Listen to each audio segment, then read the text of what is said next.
राहुल एक जवान आदमी था जिसके पास सब कुछ था। दौलत, प्यार करने वाला परिवार और एक कामयाब करियर। लेकिन उसके दिल में खालीपन का एहसास हमेशा बना रहता था। उसके पास सब कुछ था जो पैसों से खरीदा जा सकता था, लेकिन फिर भी वो अंदर से संतुष्ट नहीं था।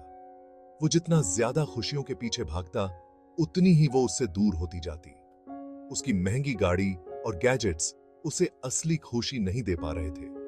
वो एक अलग ही तरह की शांति चाहता था जो उसे कहीं नहीं मिल रही थी। एक दिन धूप वाली दोपहर में जब राहुल अपनी चमचमाती स्पोर्ट्स कार चला रहा था, उसने एक बूढ़े आदमी को पार्क के बेंच पर शांति से बैठे देखा। उस बूढ़े आदमी में एक अलग ही तरह की शांति थी, एक खुशी थी जिसने राहुल का ध्यान अपनी ओर खींचा। उसकी उत्सुकता बढ़ी और वो अपनी कार रोककर अपनी चमक दमक वाली जिंदगी से निकलकर उस साधारण से पार्क में चला गया।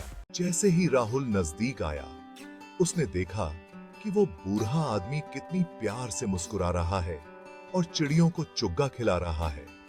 ऐसा लग रहा था जैसे उस बूढ़े आदमी के पास कोई राज छुपा है, उस खुशी की चाबी है जिसकी तलाश राहुल कर रहा था। अपनी हिम्मत जुटाकर राहुल उस बूढ़े आदमी के पास गया।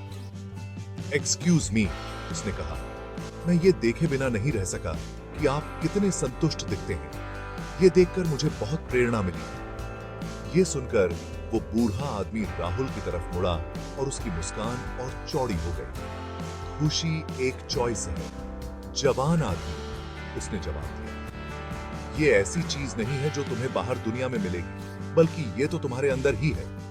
राहुल बूढ़े आदमी की बातें सुनकर हैरान रह गया। वो हमेशा यही मानता आया था कि खुशी हमें पैसों और दुनिया की चीजों से मिलती है। राहुल अगला 1 घंटा उस बूढ़े आदमी से बातें करता रहा। उसने अपने अंदर के खालीपन के बारे में, जिंदगी में कुछ और सार्थक करने की अपनी चाहत के बारे में बताया। बूढ़ा आदमी धैर्य से सुनता रहा और उसे अपनी समझ और सीख देता रहा। खुशी का मतलब ज्यादा पाना नहीं है, बूढ़े आदमी ने समझाया, बल्कि ये कम चाहने के बारे में है। उसने चिड़ियों की चहचहाहट, खेलते हुए बच्चों की हंसी और सूरज की गर्माहट की तरफ इशारा किया। राहुल अब दुनिया को उस बूढ़े आदमी की नजर से देखने लगा था। वो पार्क की छोटी छोटी चीजों को देख रहा था, जिन चीजों को वो हमेशा नजरअंदाज करता था। अब वो उसे बहुत खूबसूरत और अनोखी लग रही थी। जैसे ही सूरज डूबने लगा, राहुल को एहसास हुआ कि उसे अब जाना चाहिए। उसने बूढ़े आदमी को उसकी सीख के लिए बहुत बहुत धन्यवाद दिया। उसे एक अलग ही तरह की संतुष्टि महसूस हो रही थी जो उसने पहले कभी महसूस नहीं की थी। बूढ़ा आदमी प्यार से मुस्कुराया। याद रखना, उसने कहा, खुशी एक चॉइस है। पल में खुशी ढूंढना चुनो और तुम्हें असली संतुष्टि मिल जाएगी।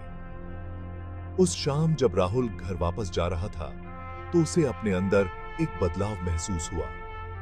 उसे एहसास हुआ कि वो खुशी गलत जगह पर ढूंढ रहा था। अब उसे समझ आ गया था कि असली खुशी हमें दुनिया की चीजों से नहीं, बल्कि हमारे अंदर से मिलती है। उसने छोटी छोटी चीजों से शुरुआत की, सूरज के खूबसूरत नजारे, एक अच्छी कॉफी और अपने बच्चों की हंसी की आवाज की कद्र करना। उसने अपने जीवन में अच्छी चीजों पर ध्यान देना शुरू कर दिया, बजाय इसके कि उसके पास क्या नहीं है। जैसे जैसे दिन हफ्तों में बदलते गए, राहुल को एक अलग ही तरह की शांति महसूस होने लगी। उसे एहसास हुआ कि असली खुशी का मतलब सब कुछ पाना नहीं है, बल्कि हमारे पास जो है उसकी कद्र करना है।